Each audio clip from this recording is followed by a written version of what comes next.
पाकिस्तान में 8 फरवरी 2024 को होने वाले आम इंतखाबात के बाद मुस्लिम लीग नून और पीपल्स पार्टी ने मिलकर विफाक में हुकूमत बनाने का ऐलान किया है, जबकि दीगर सियासी जमातें भी हुकूमत बनाने की कोशिश में हैं।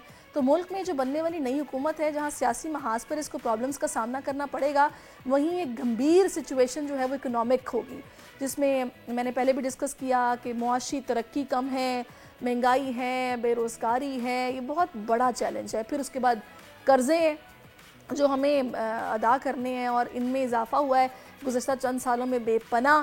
तो पाकिस्तान कर्ज़ों के चुंगल में बहुत अरसों से फंसा हुआ है। ताहम हालिया वर्षों में कर्ज़ों में होने वाले इजाफे और पाकिस्तान की सुकड़ती मईशत की वजह से अब इन कर्ज़ों की वापसी और उन पर सूद की अदायगी एक बड़ा मसला बन चुकी है। सवाल ये है कि क्या नई हुकूमत मुल्क को तारीखी कर्ज़ों के चुंगल से निकाल पाएगी? इसी पर बात करने के लिए इस वक्त हमें खुर्रम शहजाद साहब ज्वाइन कर चुके, इकोनॉमिक एक्सपर्ट हैं। खुर्रम साहब, thank you so much for your time. Good morning, कैसे हैं आप? अच्छा खुर्रम साहब, पहला सवाल मेरा आपसे ये है कि मुल्क में आम इंतखाबात तो हो गए, अब नून लीग और पीपल्स पार्टी मिलकर नई हुकूमत बनाने जा रहे हैं, तो मईशत की बात अगर करें तो नई हुकूमत मुल्क को तारीखी कर्जों का सामना है। क्या IMF डील के साथ नया बजट अवाम के मफाद में होगा भी या नहीं? क्या क्या देखते हैं आप? अच्छा देखें, जो बजट बनाना ना, ये डिपेंडेंट है आईएमएफ की डील के साथ, क्योंकि उससे पहले आईएमएफ की डील जो है फाइनलाइज करनी पड़ेगी। और फिर वो मुझे लगता है कि आईएमएफ की डील के जो है साथ ही बजट को जो है उसको इनकॉर्पोरेट किया जाएगा। आईएमएफ के साथ जो कंडीशंस होंगी, जो भी आईएमएफ के साथ जो प्रोसेस है, ये जितना बड़ा प्रोग्राम है वो डील किया जाता है, क्योंकि फिर वो रिव्यूज़ होंगे, उसके क्वार्टरली रिव्यूज़ होते हैं। और मुझे लगता है कि ये प्रोग्राम भी हमारा ऐसे ही होगा कि पहले हमें चीज़ें करनी पड़ेंगी, फिर हमें जो है ट्रांचेस मिला करेंगे। लेकिन मुझे लगता है कि ये एक जो है बड़ा प्रोग्राम हो सकता है टेनर वाइज, और उसमें जो है एक सर्टेन अमाउंट जो हम लेते आए हैं, 6 से 7 अरब डॉलर का प्रोग्राम जो है हमने लिए हैं इतने बड़े प्रोग्राम की। मुझे लगता है कि ये इसी क्वांटम का प्रोग्राम होगा और होना भी चाहिए, इससे ज़्यादा की शायद हमें ज़रूरत होगी। और ये बहुत ही ज़्यादा रिगरस प्रोग्राम हो सकता है, रिगरस इन द सेंस कि आपको बहुत सारे रिफॉर्म्स करने होंगे जो आपने बहुत सालों में नहीं किए। और अब वो वक्त आ गया है कि अब हम अफोर्ड नहीं कर सकते, अगर हमने एनर्जी को ठीक नहीं किया, अपनी तवानाई के सेक्टर को ठीक नहीं किया, या हमने टैक्सेस को ठीक नहीं किया हमने, या फिर जो हमारे फिस्कल इश्यूज हैं, यानी कि हमारे जो टैक्सेस हैं और हमारे जो अखराजात हैं, उनका एक बैलेंस हमने ठीक नहीं किया। उसके साथ साथ हमारे जो प्राइवेटाइजेशन के इश्यूज हैं, या जो गवर्नमेंट की जो इन्वॉल्वमेंट है बहुत ज़्यादा गवर्नमेंट के इंस्टीट्यूशंस जो होते हैं, उसमें प्राइवेट सेक्टर में बहुत ज़्यादा इन्वॉल्वमेंट है, प्राइस सेटिंग में बहुत ज़्यादा इन्वॉल्वमेंट है, बहुत सारी चीज़ों में गवर्नमेंट का फुटप्रिंट है, उसे कम करना। तो तो खुर्रम बहुत सारे साहब, IMF रिफॉर्म डील के साथ बैरूनी कर्जों की अदायगियों में हम के साथ कमोबेश बजट 24 से 25 अरब डॉलर्स की हमें ज़रूरत है। तो नई हुकूमत इस हवाले से अब आप मशवरा क्या देंगे कि क्या उन्हें हिकमत अमली अपनानी चाहिए? देखिए, बात ये है कि आईएमएफ का प्रोग्राम इसीलिए लिया जाता है, आईएमएफ को ऑन बोर्ड रखना इसीलिए ज़रूरी है कि हमारे जो शॉर्टफॉल है, यानी कि हमने तकरीबन, अगर आप बात करें अगले 3 सालों की, तो हमें तकरीबन बैरूनी कर्जों की अदायगियों में तकरीबन 24 से 25 अरब डॉलर की जरूरत है हर साल। यानी कि आप समझें कि 3 सालों में हमें कोई 75 अरब डॉलर की कम से कम जरूरत पड़ेगी।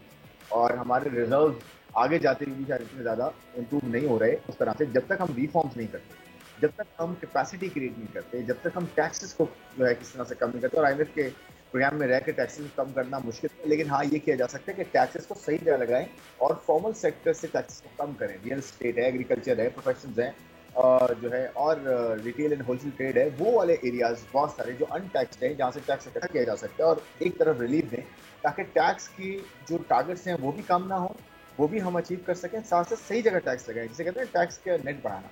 तो ये करना पड़ेगा। ये एक टफ कॉल है जो कि पॉलिटिकली नहीं हो सकी, पॉलिटिकल इंटरेस्ट की वजह से डेफिनेटली।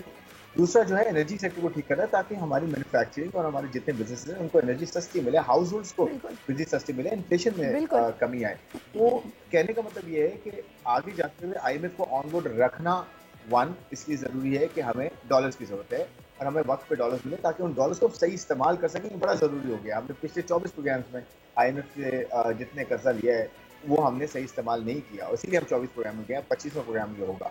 तो मेरे ख्याल में आईएमएफ के साथ जो है वो डील करना इंपॉर्टेंट है और आईएमएफ को ऑन बोर्ड रखना इंपॉर्टेंट है 2-3 साल, ताकि हमारी जो रिक्वायरमेंट्स है ना डॉलर की रीपेमेंट्स की, इनको ठीक किया जा सके। एक और बड़ा अच्छा पॉइंट मैं यहाँ पे ऐड करूंगा जो कि बात हो रही है, वो है रीप्रोफाइलिंग की या रीस्ट्रक्चरिंग की। मेरे ख्याल में रीस्ट्रक्चरिंग बात का स्टेप है। रीप्रोफाइलिंग में कुछ ना कुछ हमें करना पड़ेगा, या हमें जो बाहर के लेंडर्स हैं हमारे, यानी कि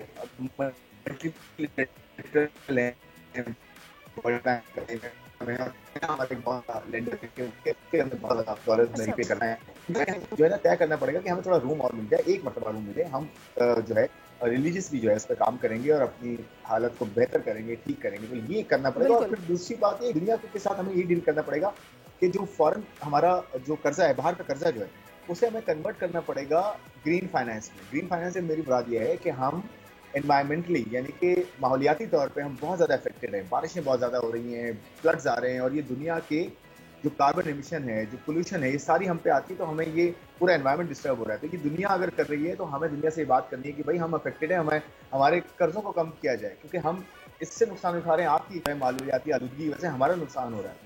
तो ये भी हमें बात करनी पड़ेगी। तो बहुत सारे सॉल्यूशंस बिल्कुल आपने ठीक कहा है। अच्छा खुर्रम साहब, मुल्क में पहले ही गैस और बिजली महंगी है, और अगर नई हुकूमत ने एक बार फिर आईएमएफ से पैसे लिए तो मतलब मजीद अवाम पर टैक्स की भरमार होगी। तो आखिर रिफॉर्म प्रोसेस हम कब अपने हाथों में कब लेंगे कि चीज़ें जो हैं वो बेहतरी की तरफ जाएं? देखिए, ये बड़ा अच्छा पॉइंट है। इसमें हमें बड़ा प्रोग्राम भी चाहिए, लेकिन उसका हमने सही इस्तेमाल भी करना है।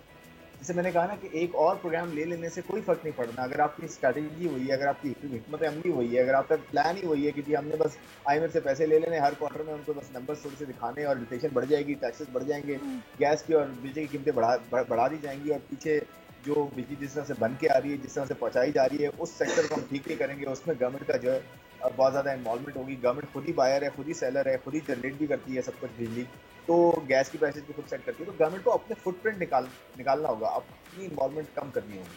तो जब तक हम रिफॉर्म का प्रोसेस अपने एंड पे, चाहे वो फिस्कल साइड हो, टैक्सेस की साइड हो, खर्चों की साइड हो, एनर्जी को बेहतर करना हो, प्राइवेटाइजेशन करनी हो, निकलना हो बिजनेस से, ये सब चीज़ हम नहीं करेंगे, एक और आईएमएफ प्रोग्राम लेने का कोई फायदा नहीं होगा।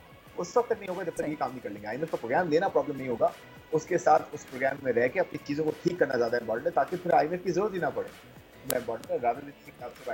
खुर्रम साहब बताएगा, SIFC की बात बहुत हो रही है क्योंकि गैर मुल्की सरमायाकारी के लिए साजगार माहौल पैदा करने में इसका अहम किरदार है। तो नमक की कानकनी के शोबे में अमरीकी कंपनी की सरमायाकारी हुकूमत की इक़्तिसादी पॉलिसियों पर एतमाद की अकास भी है। तो गैर मुल्की सरमायाकारी के अलावा मुल्क को जो ये इन्वायरमेंट को जो हमने ठीक करना है वो तो हुकूमत का काम है। तो हुकूमत इस हवाले से कैसे इक़दाम उठा सकती है, आप क्या सजेस्ट करेंगे?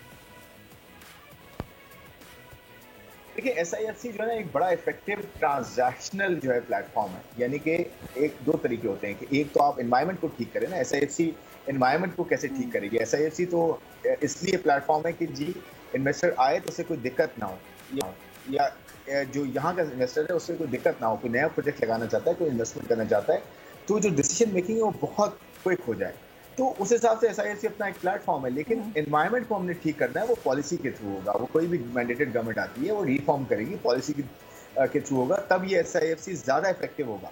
SIFC जैसे प्लेटफॉर्म उस वक्त ज़्यादा इफेक्टिव होंगे, ज़्यादा बेहतर प्रोडक्टिविटी दिखा सकेंगे, जिसमें आपके यहाँ इकोसिस्टम आपका, इकोनॉमिक सिस्टम आपका पूरा जो है वो बेहतर होगा, ओवरऑल एनवायरनमेंट जो है ना फीजिबल होगा, कॉस्ट ऑफ डूइंग बिजनेस, कारोबार करने की जो कॉस्ट है वो नीचे जाए, आपके यहाँ टैक्सेस को जो है वो सही जगह लगना चाहिए, और फॉर्मल सेक्टर से टैक्सेस को कम होना चाहिए ताकि इन्वेस्टमेंट आए आपकी कंट्री में। उसके बाद फिर ह्यूमन रिसोर्स को डेवलप करना है आपने, सबसे बड़ी बात जो हम बहुत ज़्यादा जो है वो भूल जाते हैं, हम बहुत ज़्यादा इग्नोर कर देते हैं।